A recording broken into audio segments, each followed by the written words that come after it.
দীর্ঘক্ষণ সময় হাবিবে কিবরিয়া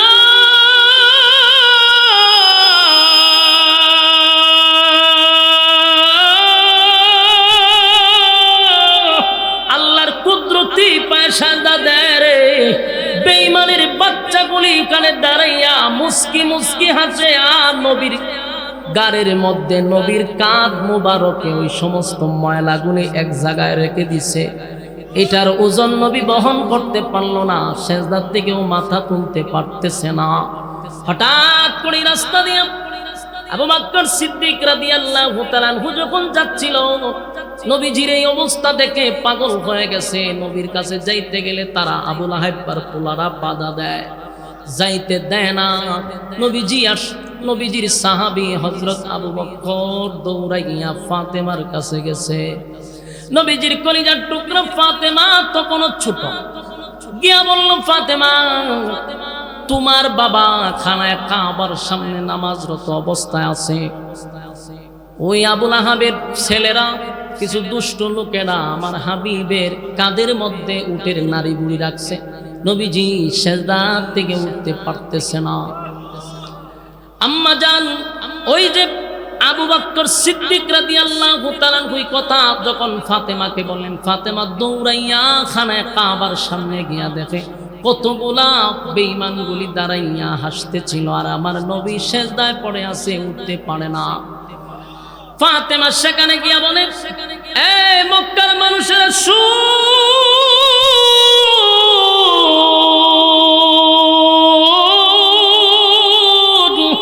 আমার বাবা আজকে 40টা বছর পর্যন্ত তোমাদের সঙ্গে উঠা বসা করছে, তোমাদের সঙ্গে চলাফেরা করছে, কোনোদিন তো কারো দিকে চোখ রাঙ্গাইয়া আমার বাবা তাকায় নাই, কারো কোনো ক্ষতিও করে নাই। তাহলে কেন তোমরা অনর্থক আমার বাবাকে এইভাবে তোমরা কষ্ট দিয়ে মজা পাও?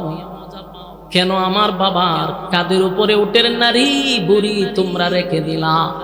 আমার বাবা কি এমন অপরাধ করছে? তোমাদের কি এমন ক্ষতি করল? মদিনা মদিনা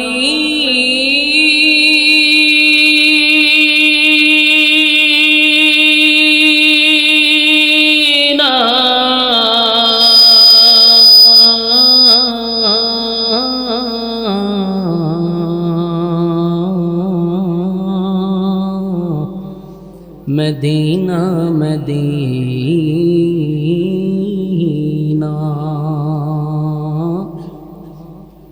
মদিনা মদিনা মুমিনোं की गुनगुना है दीदारे मदीना, आशिकों की तमन्ना है बलगल्ला। साउंड डाउन हो गया।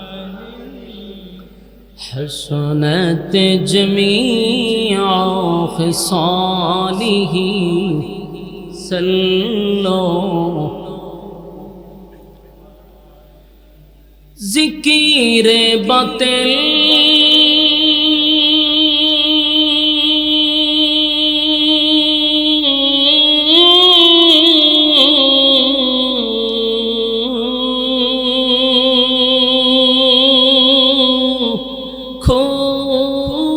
हटा दे,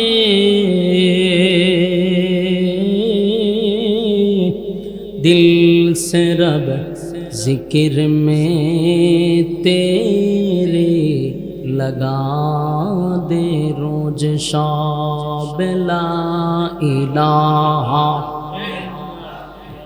जोड़े ला इलाहा ला इलाहा इल्लल्लाह ला इलाहा ला इलाहा ला इलाहा ला इलाहा इल्लल्लाह ला इलाहा। নেই কোনো মাবুদ আল্লাহ ছাড়া,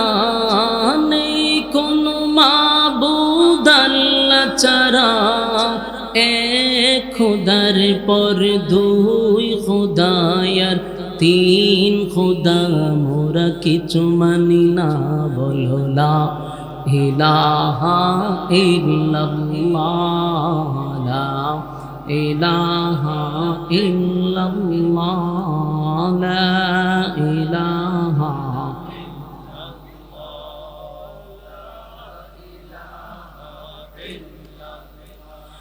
لا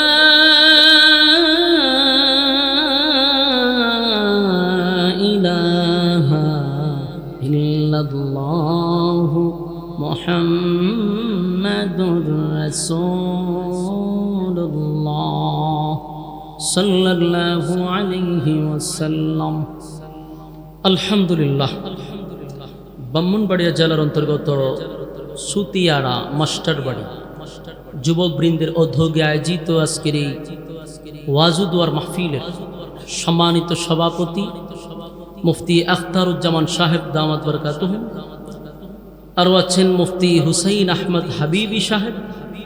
আজকের মাহফিলের যিনি প্রধান অতিথি ছিলেন, আজকের মাহফিলে যিনি বয়ান করেছেন আমার আগ মুহূর্তে, আপনাদের এলাকার সন্তান, আমাদের ব্রাহ্মণবাড়িয়ার এক সূর্য সন্তান,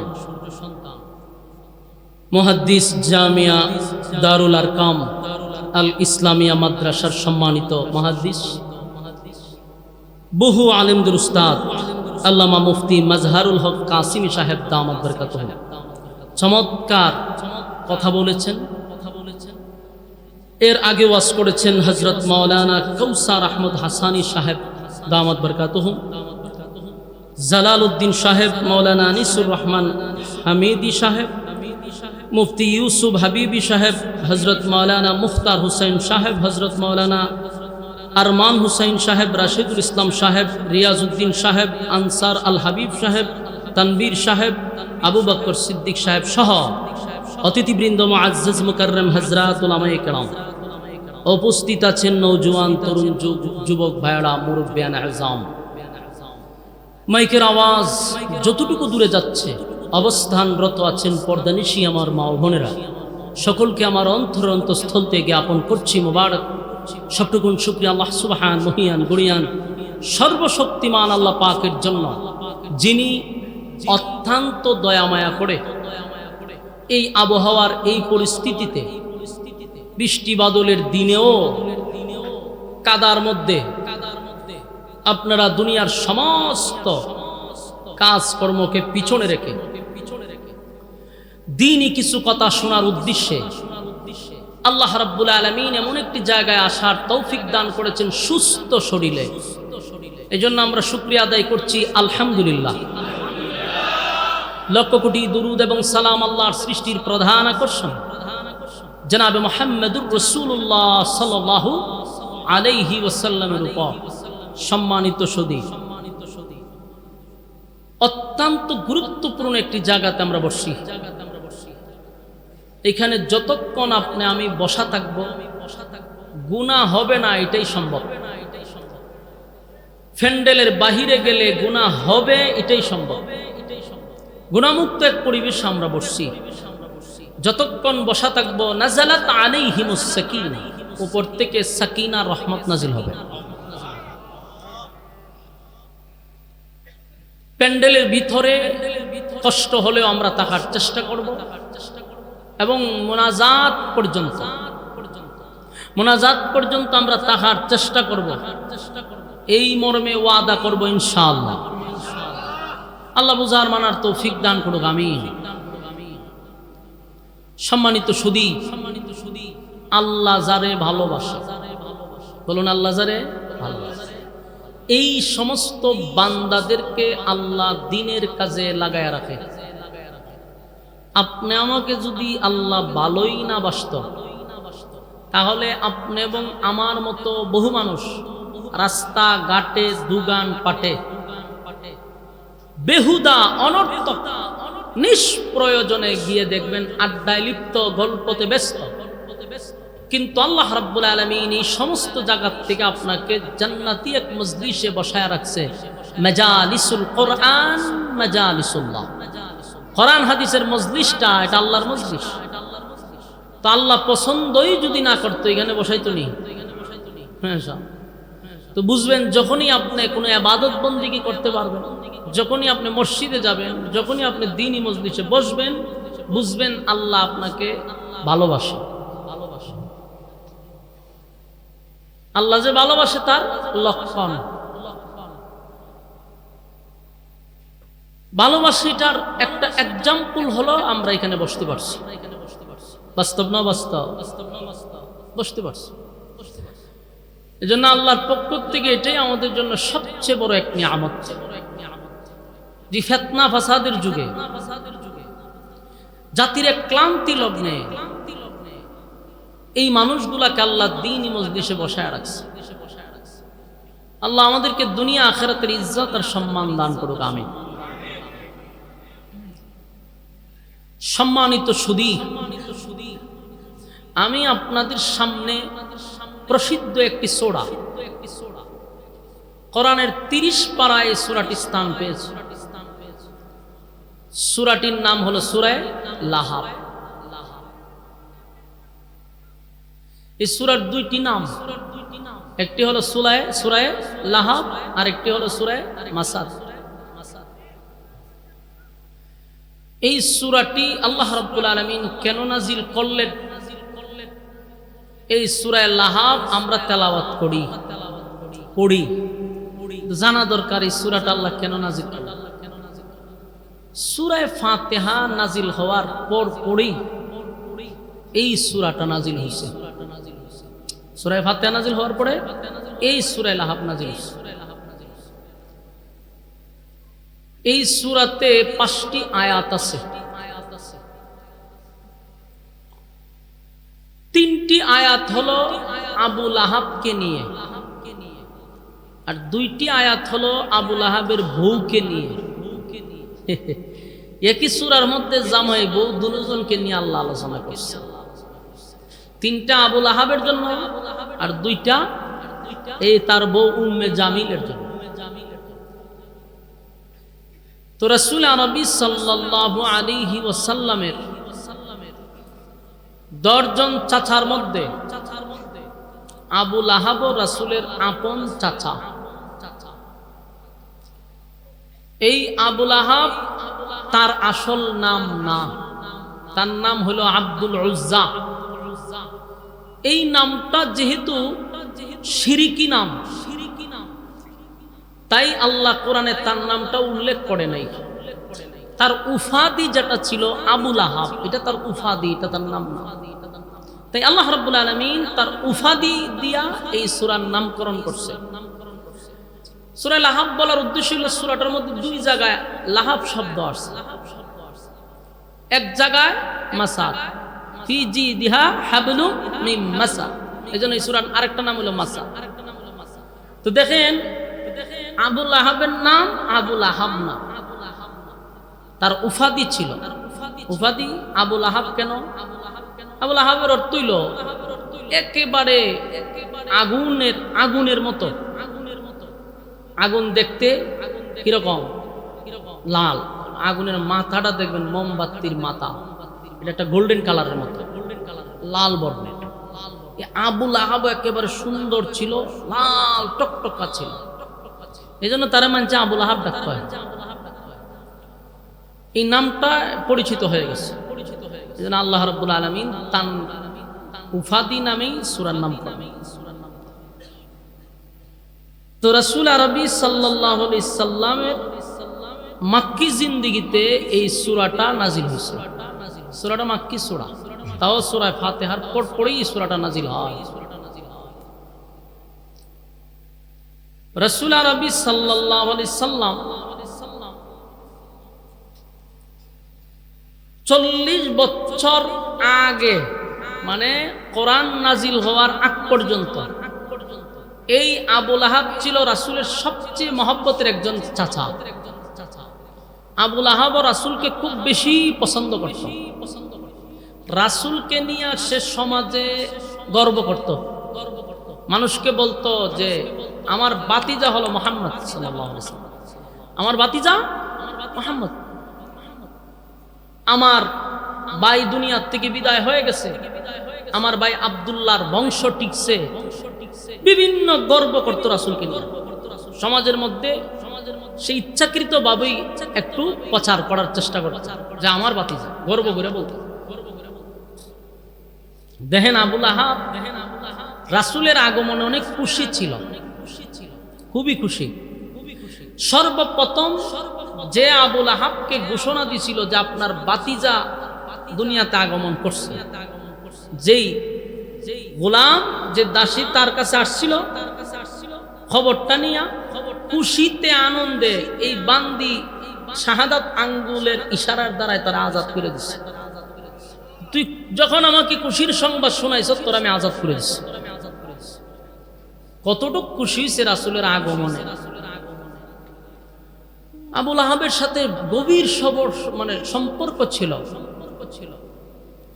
খুবই মহব্বত ছিল রাসূলের সঙ্গে। কোরআন নাজিলের আগ পর্যন্ত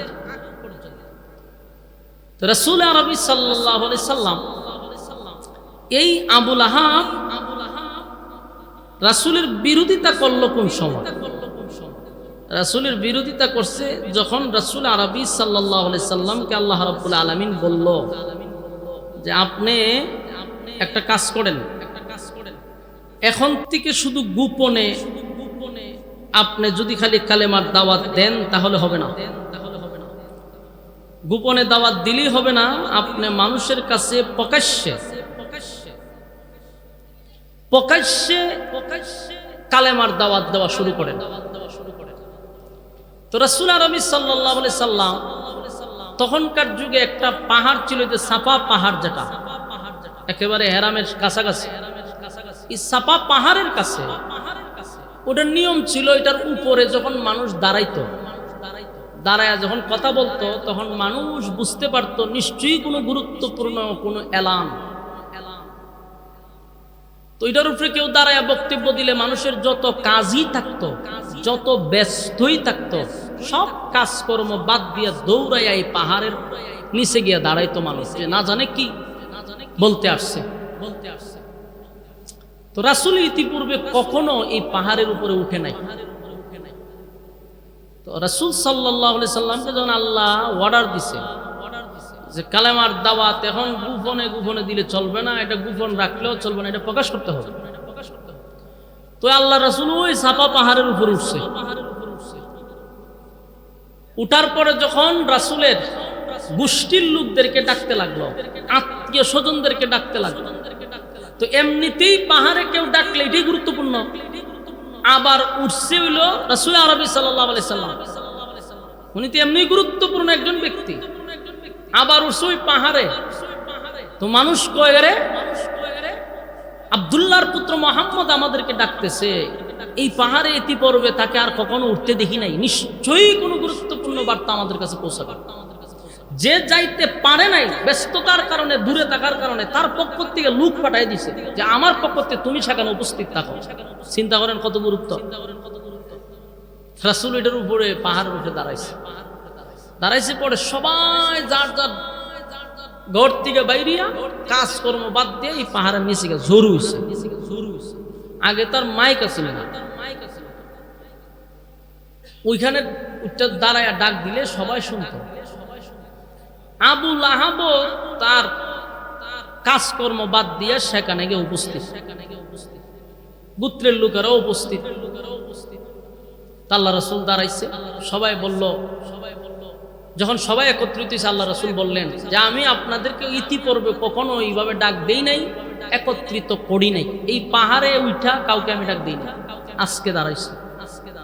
আমি সর্বপ্রথম আপনাদেরকে জিজ্ঞাসা করব, এই মুহূর্তেই যদি আমি আপনাদেরকে এখন বলি যে আমার পিছনে অস্ত্র নিয়ে দাঁড়ায় আছে একদল বাহিনী আপনাদের উপরে হামলা করবে, বিশ্বাস করবে? সবাই এক বাক্যে তখন জবাব দিছে অবশ্যই বিশ্বাস করবে। রাসূল জিজ্ঞাসা করলেন, কেন বিশ্বাস করবেন? হয় আমরা তোমার সঙ্গে উঠা বসা করছি 40 বছর, এই 40 বছর জীবনে যতগুলা সময় তোমার সাথে আমরা পার করছি, তোমার জীবনের অ্যানালাইজ করছি, কোনো দিন ভুলেও সজাগে ঘুমাতে কোনো অবস্থায় তোমাকে একটা মিথ্যা কথা বলতে আমরা কখনো শুনি। চিন্তা করছে এখানে এমন কোন লোক আছে আমরা বলতে পারবো যে আমরা জীবনে মিথ্যা কথা কইছি? এমন কোনো আল্লাহর ওলিও নাই। বাস্তব না বাস্তব? পৃথিবীতে একটা আল্লাহর ওলিও হইতো না যে আমি মিথ্যা কথা কইছি না। কিছু মিথ্যা কথা তো বউয়ের কাছে বলাও যায় যাচ্ছে কোনো কোনো ক্ষেত্রে। আমরা অনেক সময় এটা একটা অজুহাত দিয়া দিই, কিন্তু রাসূলের ক্ষেত্রে কোনোদিন একটা মিথ্যা কথা বলে নাই। এই জন্য মক্কার মানুষ কয় অবশ্যই বিশ্বাস করে রাসূল আগে কিতাও আবার আরেকটা ওয়াজ বাজে এটা বন্ধ করেন। বক্তা সরাসরি ওয়াজ করতেছি সেখান আবার আরেকটা লাগাই করেছে বন্ধ করে দেব।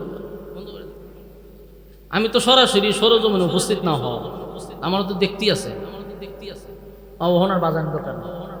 এখন দেখে রাসূল আগে তাদের কাছ থেকে ভিতরে কথাটা বাইর করছে যে এরা আমারে কতটুকু বিশ্বাস করছে। দেখে না 100 তখন কইল যে আমারে তোমরা এত বিশ্বাস করো, বিশ্বাসের জায়গায় আমি ছিলাম, আসি থাকবো। জীবনে মিথ্যা বলি নাই, বলবো না, ভবিষ্যতেও না। তাহলে শোনো, আজকের থেকে তোমরা আমার সঙ্গে পড়ো কুলু লা ইলাহা ইল্লাল্লাহ তুফলিহু। তোমরা আমার সঙ্গে পড়ো লা ইলাহা ইল্লাল্লাহ, নেই কোনো মাবুদ আল্লাহ ছাড়া, আর মুহাম্মাদুর রাসূলুল্লাহ সাল্লাল্লাহু আলাইহি সাল্লাম আমি আল্লাহর বান্দা এবং রাসূল। তার কারণ হইল রাসূলকে এতদিন তারা বলতো আব্দুল্লাহর পুত্র মুহাম্মদ, রাসূলুল্লাহ বলতো না। এই মেসেজ দিয়া বললেন যে আল্লাহর পক্ষ থেকে আমি শুধু মুহাম্মদ নয়, রাসূলুল্লাহ সাল্লাল্লাহু আলাইহি ওয়াসাল্লাম। আর আল্লাহর পক্ষ থেকে আমি যে কথাগুলি বলতেছি এতদিন তো মিথ্যা বলি নাই, এখন আরো না সত্য বলছি, এখন আরো সত্য হবে। তোমরা যদি আমার কথা না মানো, না শুনো, তাহলে এই পৃথিবীর আড়ালে একদল বাহিনী আছে আমাদেরকে গ্রেফতার করবে, রিমান্ড দিবে, মারবে, অস্ত্র সহ বাহিনী আছে। তাই তোমরা যদি আমার কথা মেনে নাও, ইহকাল পরকালে তোমরা শান্তিতে থাকবা। চিন্তা করেন, জীবনে যে মিথ্যা কথা বললো না এই লোক দাঁড়ায়া বলছে দুনিয়া আখিরাতে তোমরা শান্তিতে থাকবা। ওই মজলিসে যিনি উপস্থিত ছিল তার নাম হলো আবু লাহাব, আব্দুল উজ্জাহি আবু লাহাব। সে তখন দাঁড়ায়া বলল, এই কারণেই বুঝি আমাদেরকে কেন ডাকছো, আমরা পুরা দিন ডারে তুমি মাটি করলা। তখন সে রাসূলকে অভিশাপ দিল যে তুমি ধ্বংস হও, আমাদের দিনটাকে তুমি ধ্বংস করছো, তুমি ধ্বংস হয়ে যাও, নাউজুবিল্লাহ। রাসূলকে তখন পাথর নিয়ে দাঁড়াইছে, অসম্মানী করছে। আল্লাহ রাব্বুল আলামিন তার বন্ধুর অপমান সহ্য করতে পারে নাই। এই জন্য আল্লাহ তার প্রতিবাদ দাঁত ভাঙ্গা জবাব দেওয়ার জন্য তখন এই সূরা লাহাবটা নাজিল করে। এই হলো সূরা লাহাবের শান নাজিল করছে। নাজিল করে কি কয়, আবু লাহাব কইছে আপনি ধ্বংস হন, আর আল্লাহ কয় আমার রাসূল ধ্বংস হবে না। তাব্বাত ইয়াদা আবি লাহাবি ওয়া তাব, আমার রাসূল ধ্বংস হইতো না, বরং তুই ধ্বংস হবি। বলো না আল্লাহর রাসূল ধ্বংস হবে না, সে নিজে ধ্বংস হইব। আল্লাহ কয় আমার রাসূল ধ্বংস হবে না, তুই নিজেই এবং তোর দুই হাত ধ্বংস হবে। ধ্বংস হয়ে গেছে অলরেডি, না ধ্বংস হইব? কবে ধ্বংস হয়েছে? তবে আয়াতগুলি রয়েছে কেন? এই আয়াতগুলি বলার উদ্দেশ্য হলো কোরআন তার বিশেষ কোনো প্রেক্ষাপটে নাজিল হইছে, কিন্তু তার হুকুম থাকবে কিয়ামত পর্যন্ত। কারণ হুকুমটা কিয়ামত পর্যন্ত কেন থাকবে? কিয়ামত পর্যন্ত আবু লাহাব মার্কা লোক পৃথিবীতে আসবে কিনা, আছে কিনা, কথা হয় না, আসেনি। এই জন্য আয়াত আছে, সূরা আছে, হুকুম থাকবে কিয়ামত পর্যন্ত। কারণ আবু লাহাবের বংশধররা এখন আছে। তারা এই আয়াত থেকে শিক্ষা নেওয়ার জন্য আল্লাহ বলেন তাব্বাত ইয়াদা আবি লাহাবি ওয়া তাব। এরে রাসূল ধ্বংস হবে না, আমার বন্ধু ধ্বংস হবে না, তোর দুই হাত ধ্বংস হবে, তুই নিজে ধ্বংস হবি, এতে কোনো সন্দেহ নেই। প্রতিবাদ করছিনি, কথা কয় না। এরপর আল্লাহ বলেন মা আগনা আনহু মালুহু ওয়া মা কাসাব, তার যত সম্পদ আছে এটিও ধ্বংস হইব। কেন ধ্বংস হইব?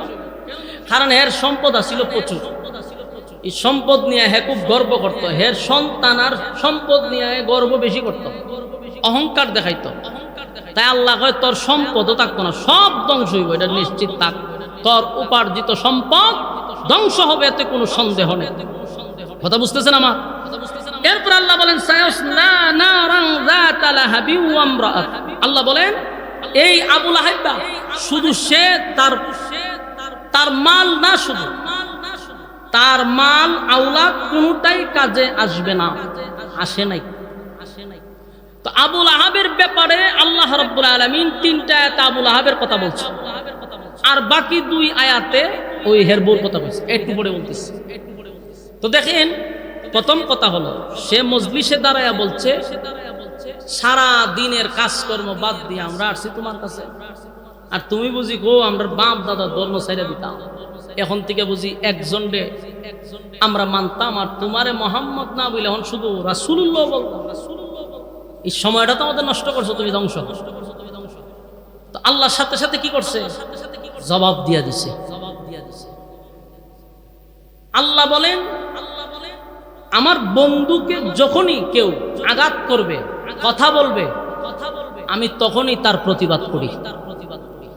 সুবহানাল্লাহ। আসেনি রাসূল প্রতিবাদ করা লাগে নাই, আল্লাহ নিজেই প্রতিবাদ করছে। আল্লাহকে অনেক মানুষ গালি দেয়, দেয় না?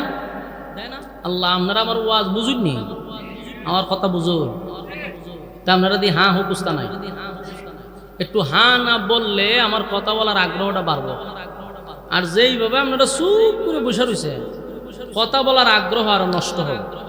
আবার হলো এটা ব্রাহ্মণবাড়িয়া, ব্রাহ্মণবাড়ির মানুষদের একটু জজবা বেশি, তাহার কথা ঠিক না?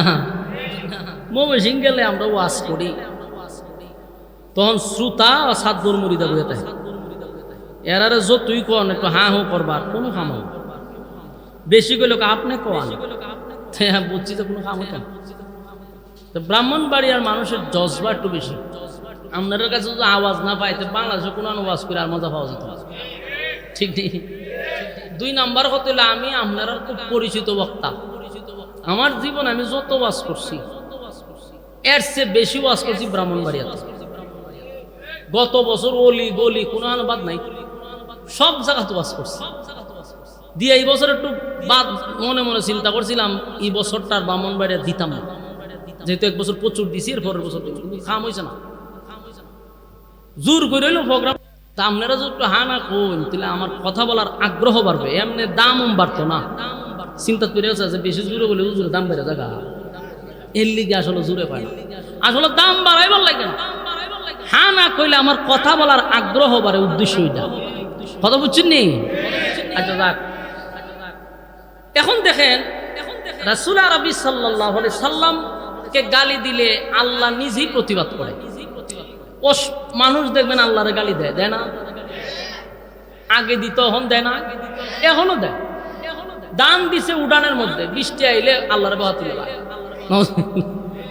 হয় আল্লাহ দেখে না? আজকে তো দানটা দিছি, আল্লাহ দেখছে না? হেই একটা বিভিন্ন ভাবে আল্লাহকে গালমন্দ করে। রোগ হইলে হয় আমার উপরে খালি ঠাড়া পরে, আর মানুষ দেখে না, ঠিক নেই? মানুষ এইভাবে কয়। আল্লাহ কয় আমার গালি দিলে আমার কষ্ট বেশি একটা লাগে না, কারণ নিজের বাচ্চায় যদি দুষ্টামি করে অন্য মানুষের বিরক্তি লাগে দুষ্টামি দেখলে, কিন্তু বাবার কিন্তু ভালো লাগে। বাস্তব না বাস্তব? দুষ্টামি করলো ভাল লাগে, করতে থাক, নাচতে থাক, তোর নাচে ভাল লাগে। কিন্তু ভারতের মানুষ তো চপ বেশি শতানি করে, ফুলাটা এটার ফুটু দেন আসর আছে, মেজাজ গরম হয় বাপের, যে তোর ভাবতাম জুতা দা ভিড়াইলাম, আমার ফুলা দুষ্টামি করে আমার কাছে ভালো লাগে, তোর ভালো না লাগলে কি তুই? ঠিক আল্লাহ বলেন আমার বান্দা আমার ইবাদত করেও না, আমার গালিও দেয়, এরপরে আমার বেশি একটা লাগে না, করুক দে, প্রতিবাদও করে না, ঠাডা ভালা নেই আপনার রূপে। আমরা যে কোন দান্ডা দিসলাম আল্লাহ গের করে দেখে না, এই সময় তো আপনার রূপে ঠাডা ভালাই তারে, কিন্তু আল্লাহ ভালা না। সারাদিন আল্লাহর বিরোধিতা করতেছেন, নাফরমানি করতেছি আমরা, প্রতিনিয়ত আল্লাহর নাফরমানি করি, আল্লাহকে খানা বন্ধ করছে। সকালে ইচ্ছা মতো আল্লাহ নাফরমানি করছি, দুপুরে নাফরমানি করছি, রাত্রে নাফরমানি করছি। এই 3 ওয়াক্ত নাফরমানি করার পর পরের দিন সকালে খানা বন্ধ করছে, খানা রেডি। সুবহান। কেন? আল্লাহর মায়া দয়া বেশি। সুবহান। আল্লাহ রাব্বুল আলামিন বলেন, বান্দা বান্দির প্রতি আমার মায়া দয়াটা একটু বেশি। আমারে গালি দিলেও আমার কষ্ট লাগে না। কত বান্দা বান্দি আমারে গালি দেয়। বিভিন্ন প্ল্যাটফর্মে ঢুকে দেখবেন অনেক নাস্তিকরা আমার আল্লাহরে গালি দেয়, কতভাবে কটাক্ষ করে, কিন্তু আল্লাহ চাইলে তোর তারে ঠাড়া ফালাইয়া জাগাত মেরা লওয়ার কথা। কিন্তু আল্লাহ তারে 3 বেলা খাবার দেয়, স্বাস্থ্য ভালো রাখে। জাগাতি রাগ করে তারে ধ্বংস করে না, তার উপরে গজব দেয় না রে। আল্লাহ বলেন, আমার বান্দা গালি দেয়, আমার নাফরমানি করে, তারপরও বান্দার খানা বন্ধ করি না। কারণ এই বান্দারে আমি 10 মাস 10 দিন লাগাইয়া বানাইছি। আমি আল্লাহ আমার বান্দা বান্দিরে হুকুম দিয়া বানাই না, আমি আল্লাহর কুদরতি হাত দিয়া বান্দারে বানাইছি। তাই বান্দার প্রতি আমার যে একটু মায়া দয়াটা বেশি। আল্লাহ বলেন, তাই আমি গজব দেই না। কিন্তু আল্লাহ যেটা সহ্য করে না, যেটা বরদাস্ত করে না, এটা হলো কোনো বান্দা বান্দি যদি আমার মালিকরে গালি দেয়, আল্লাহ বরদাস্ত করে রে। কিন্তু কেউ যদি আমার নবীরে কটাক্ষ করে, স্বয়ং আল্লাহ বরদাস্ত করে না। এটা আল্লাহ সহ্য করতে পারে। এই আবু লাহাব আমার নবীরে এই মানুষের সামনে, এতগুলা মানুষের সামনে, নবীর আত্মীয় স্বজনদের সামনে যেইভাবে কটাক্ষ করছে, নবীরে ধ্বংস হয়ে যাওয়ার কথা বলছে, আমার আল্লাহ কয় আমি বরদাস্ত করতে পারলাম না। আমার বন্ধুরে গালি দিলি, আমি বরদাস্ত করতে পারলাম না। তাই আল্লাহ জবাব দেওয়ার জন্য দাঁত ভাঙ্গা জবাব দিছে, সূরা লাহাব নাজিল করে। এটা আল্লাহর প্রতিবাদ। অসংখ্য জায়গায় আল্লাহর বিরোধিতা করলে আল্লাহ কোরআনের আয়াত নাজিল করে নাই তাৎক্ষণিক, কিন্তু নবীর বিরুদ্ধে কেউ কথা বললে আল্লাহ অ্যাকশন নেয়। আমার যুবক ভাইয়েরা, আবু লাহাব কিন্তু আমার নবীরে বড় মহব্বত করত। কোরআন নাজিলের আগ পর্যন্ত, কালেমার ঘোষণা দেওয়ার আগ পর্যন্ত নবীরে ভালোবাসত। এত সম্পর্ক ছিল, এত সম্পর্ক ছিল, মানুষের সামনে গর্ব করে বলতো, এটা আমার ভাতিজা, আমার ভাতিজা, আমার ভাইয়ের সন্তান, আমার ভাই নাই রে, আমার ভাইয়ের একটা বংশ বিস্তার হবে, আমার ভাইয়ের বংশধর, খুব গর্ব করে বলতো। আর এত সম্পর্ক ছিল, নিজের 2টা ছেলে, আবু লাহাবের 2টা ছেলেকে আল্লাহর নবীর 2জন মেয়ের সঙ্গে বিবাহ দিছে। চিন্তা করছেন, আবু লাহাব নবীর আপন চাচা, আবার বিয়াই নবীর একজন মেয়ে হলো কুলসুম নামক একজন মেয়েকে বিয়া দিছে তার এক ছেলের সাথে।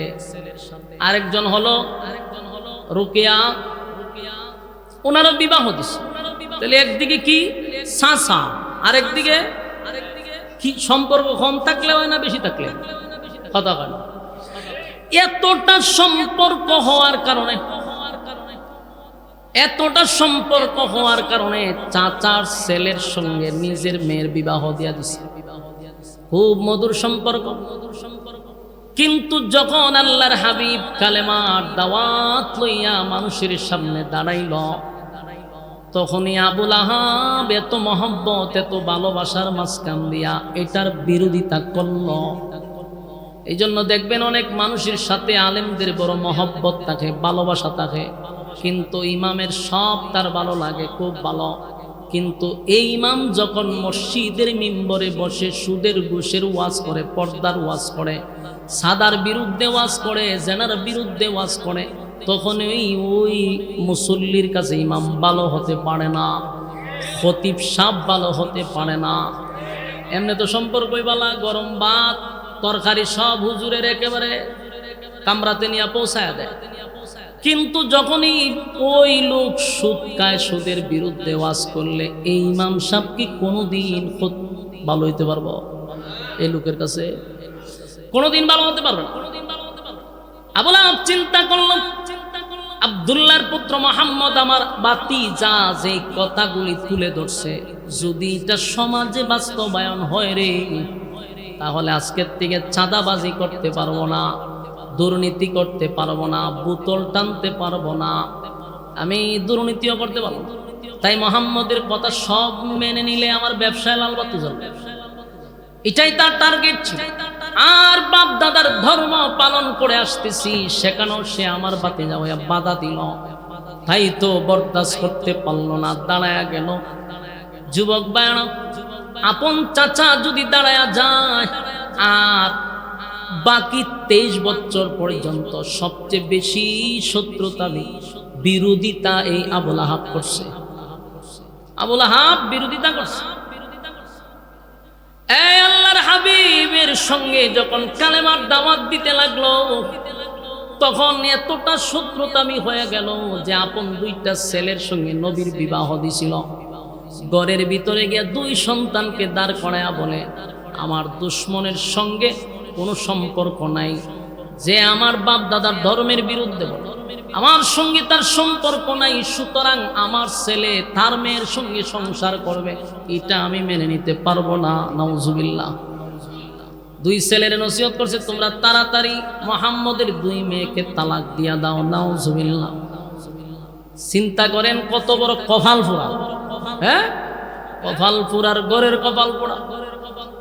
2টা মেয়ে তার ছেলের সঙ্গে বিবাহ ছিল, 2টা মেয়েকে বাবার কথা শুইনা তালাক দিয়া দিল। সেদিন আমার নবীর মনের মধ্যে বড় আঘাত লাগছে রে। দেখবেন কোন মেয়ে যদি তালাক হয়ে যায়, এটা সবচেয়ে বেশি আঘাত লাগে বাবার কলিজায়। একটা মেয়ের তালাক দিয়া বাবার বাড়ি পাঠায়া দিলে বাবার কলিজায় আঘাত লাগে। আল্লাহর নবীর 2টা মেয়েকে তালাক দিয়া দিল রে, নবীজির মনেও কষ্ট পাইল। আল্লাহর নবীর 2টা মেয়ে একসাথে করে চলে আসছে। সে আবু লাহাব নবীর এত বিরোধিতা করত। আবু লাহাবের 2টা ছেলে ছিল, এটিও বড় মারাত্মক। বাপ যেমন হুলাডির, এই 2 শয়তানগুলি এটিও বিরোধিতা করত। অথচ আপন শ্বশুর এর বড় বিরোধিতা করছে। হাবিবে কিবরিয়া যখন নামাজে দাঁড়াইতো, এই 2টা টিটকারি মস্কারি করত। আল্লাহর হাবিব একদিন খানায় কাবার সামনে যখন নামাজ পড়তেছিল, নবীজি সিজদায় গেছে। ওই আবু লাহাবের 2 ছেলে সেখানে উপস্থিত। তারা হাসাহাসি করে বলতেছে, কে পারবি রে এই মুহূর্তে উটের কিছু নারী বুড়ি আর উটের কিছু ময়লা আবর্জনা মুহাম্মদের গাড়ে রেখে দিতে। নাউজুবিল্লাহ।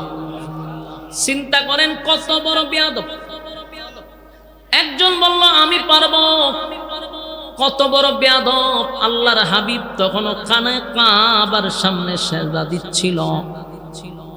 উটের নারী বুড়ি, উটের ময়লা সহ সব একত্রিত করিয়া আমার নবীর ঘাড়ের মধ্যে রেখে দিছে রে। আল্লাহর হাবিব আর সিজদার থেকে উঠতে পারে না। দীর্ঘক্ষণ সময় হাবিব কিবরিয়া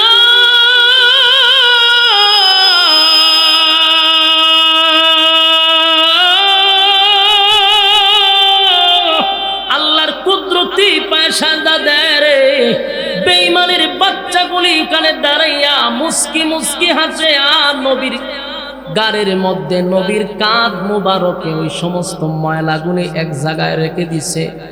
এটার ওজন নবী বহন করতে পারলো না, সিজদার থেকেও মাথা তুলতে পারতেছে না।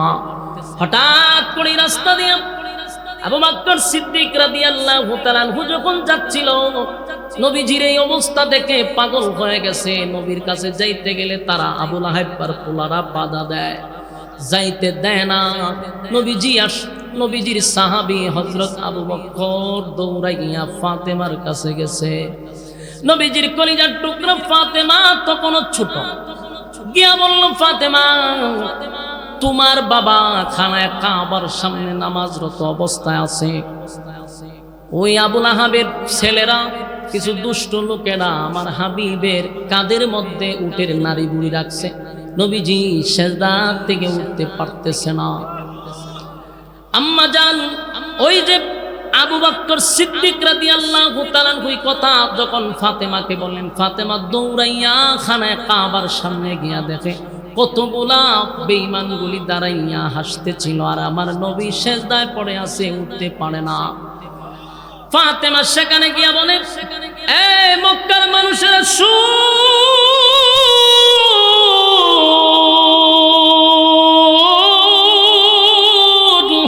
আমার বাবা আজকে 40টা বছর পর্যন্ত তোমাদের সঙ্গে উঠা বসা করছে, তোমাদের সঙ্গে চলাফেরা করছে, কোনোদিন তো কারো দিকে চোখ রাঙ্গাইয়া আমার বাবা তাকায় নাই, কারো কোনো ক্ষতিও করে নাই।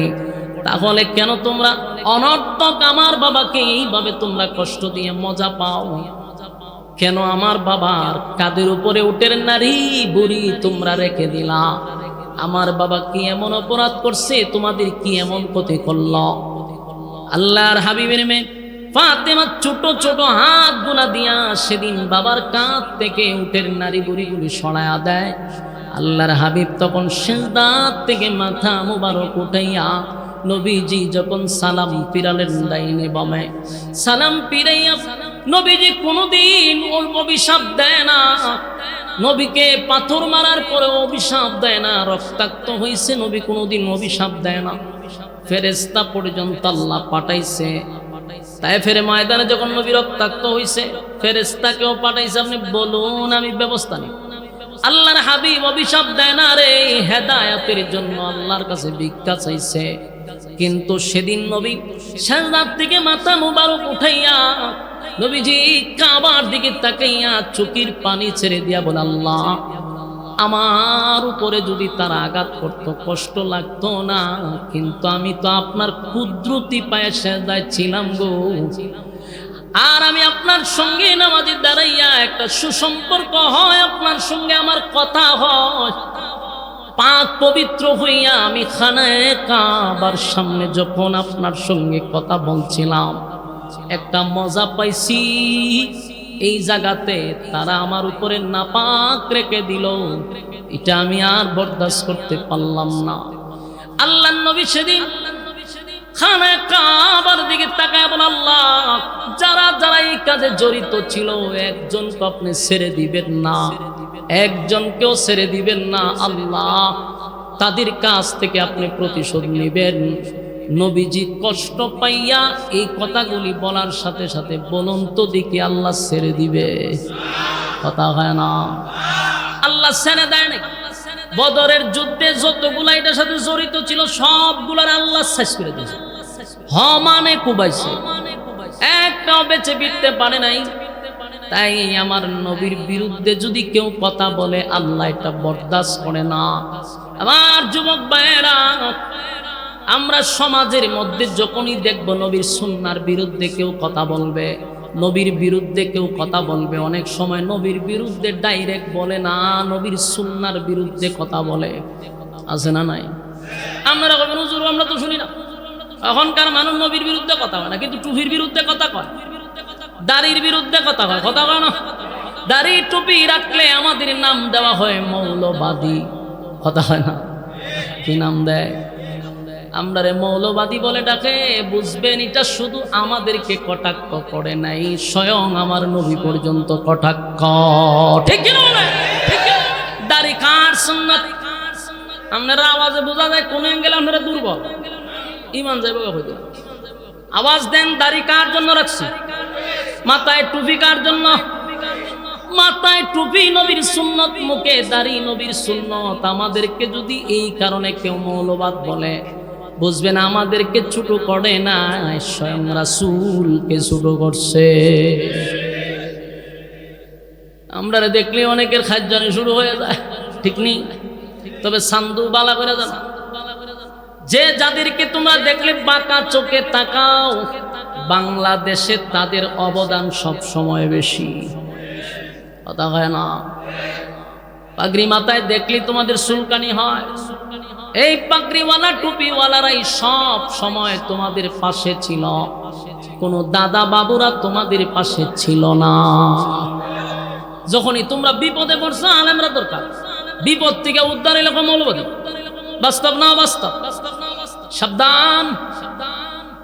মৌলবাদ বলতে কারে বোঝাও? স্বয়ং কিন্তু মদিনা পর্যন্ত পৌঁছে যায়। সাবধান, আমরা এইভাবে যেন কাউকে কটাক্ষ না করি, কথা হয় না।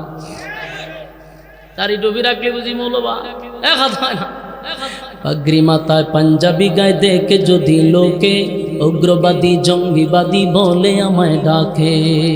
পাগড়ি মাথায় পাঞ্জাবি গায়ে দেখে যদি লোকে উগ্রবাদী জঙ্গিবাদী বলে আমায় ডাকে। দুঃখের সীমা নাই আমি কি করে বোঝাই, দুঃখের সীমা নাই আমি কি করে বোঝাই। আলেমরা কেউ উগ্রবাদী জঙ্গিবাদী নয়, আলেমরা কেউ উগ্রবাদী জঙ্গিবাদী নয়। হ্যাঁ, কথা ঠিক নেই? পাগড়ি মাথায় পাঞ্জাবি গায়ে দেখে যদি লোকে উগ্রবাদী জঙ্গিবাদী বলে আমায় ডাকে। দুঃখের সীমা নাই আমি কি করে বোঝাই, দুঃখের সীমা নাই আমি কি করে বোঝাই। আলেমরা কেউ উগ্রবাদী জঙ্গিবাদী নয়, আলেমরা কেউ উগ্রবাদী জঙ্গিবাদী নয়। অস্ত্রের ওই গুদাম রেখে কলেজ ভার্সিটিতে উগ্রবাদী জঙ্গিবাদী খুঁজে মাদ্রাসাতে। বাস্তব না বাস্তব? আপনারা আওয়াজ কর। উগ্রবাদী জঙ্গিবাদী কোথায় থাকে? হ্যাঁ, বাল কলেজ ভার্সিটিতে রান্দা পাওয়া যায়, অস্ত্র পাওয়া যায়, আর এক খুঁজে মাদ্রাসা। হাস্যকর, বলুন কি হাস্যকর? অস্ত্রের ওই গুদাম রেখে কলেজ ভার্সিটিতে উগ্রবাদী জঙ্গিবাদী খুঁজে মাদ্রাসাতে, ঠিক কিনা?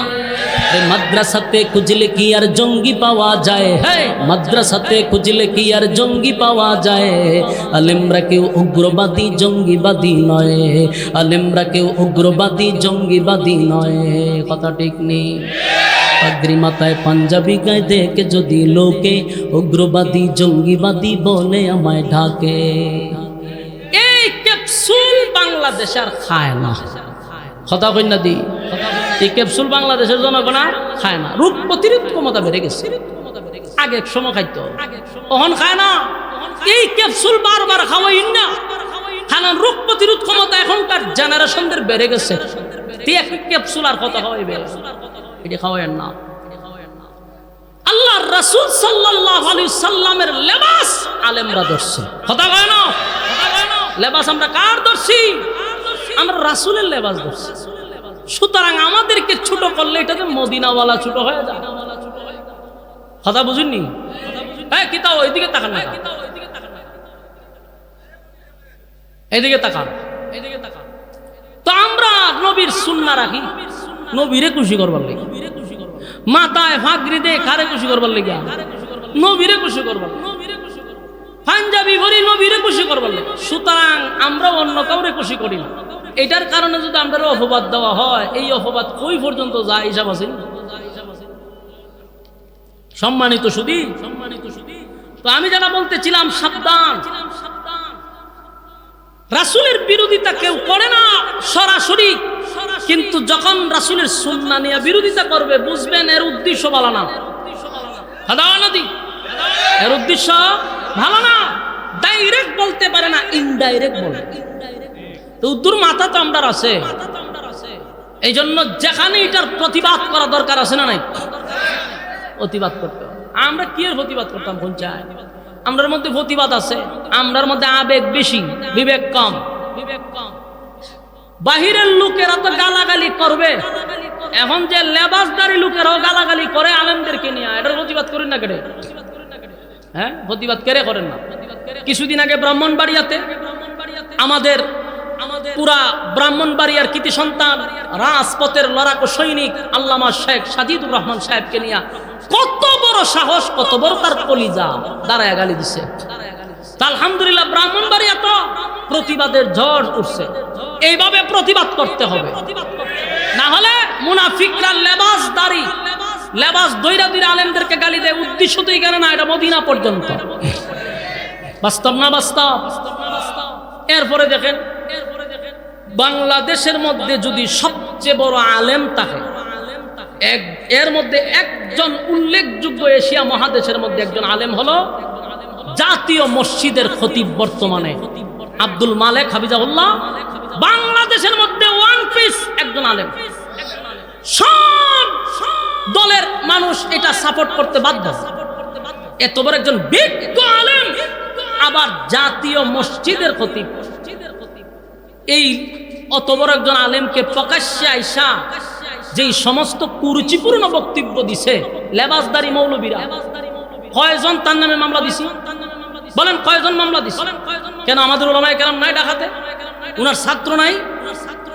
আমরা যে তাদেরকে ছাড় দিতেছি, এদের বুকের ফাটা তো বেড়ে যেতেছে। প্রত্যেকটা আলেমদের কলিজায় রক্তকরণ হয়েছে তার এই কুরুচিপূর্ণ বক্তব্য দীক্ষা। এটা আবার হইল আমাদের আব্বাসী সাহেবের কাছের লোক, ছাত্র, খাদেম। আব্বাসী সাহেবকে আমার এই মেসেজ হলো, আপনাকে আমাদের কওমি অঙ্গনের আলেমরা কিন্তু মহব্বত করে, ভুলা যায় না। বাংলাদেশে যদি আপনি 100টা মাহফিল করেন, এর 85% মাহফিল তো আমাদের অঙ্গনে আপনি করেন। আমরা আপনাকে ভালোবাসতে শুরু করছিলাম। আমাদের অধিকাংশ মাদ্রাসায় আপনাকে দাওয়াত দেওয়া হয়।